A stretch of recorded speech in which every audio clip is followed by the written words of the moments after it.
We created a discipline steeped in neuroscience and the arts to create effective whiteboard animated videos. We called this discipline Scribology. Scribology focuses on viewer attention and information retention. Retention of the message is the ultimate goal to affect change, but we need the viewer's attention to reach retention. The first principle of Scribology is the message itself. Each of the following principles is engineered to successfully communicate the message. The second principle of Scribology is story.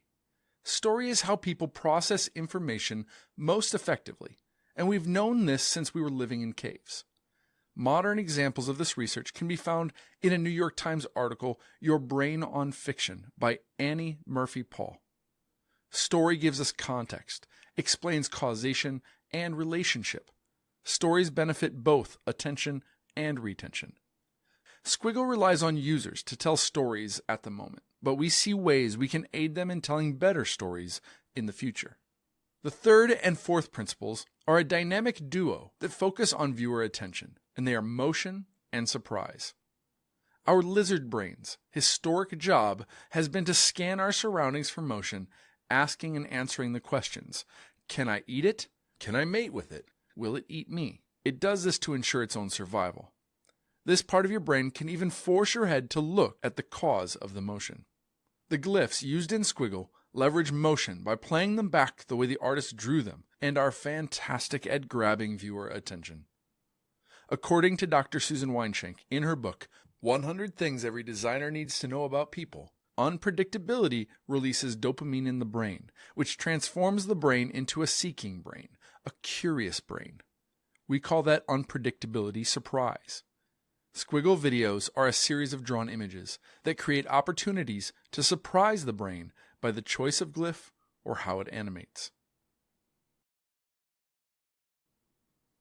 The fifth and sixth principles of Scribology are another dynamic duo that focus on information retention. They are voice and visuals.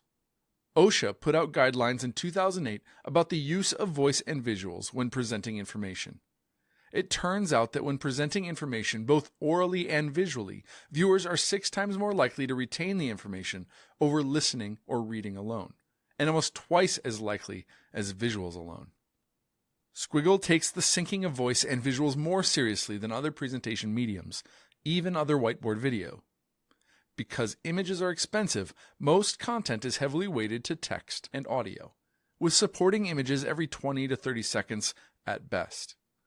Squigl videos generate new glyphs that support the details of a message as often as every 2 to 5 seconds.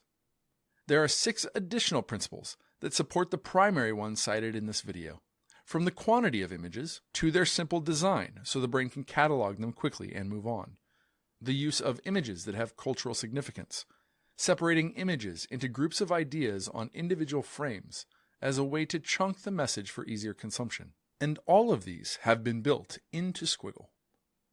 Dr. Jonathan N. Thon of Harvard Medical School and the Department of Medicine at Brigham and Women's Hospital in Boston co-wrote an academic paper titled Animating Platelet Production as Physiological Context.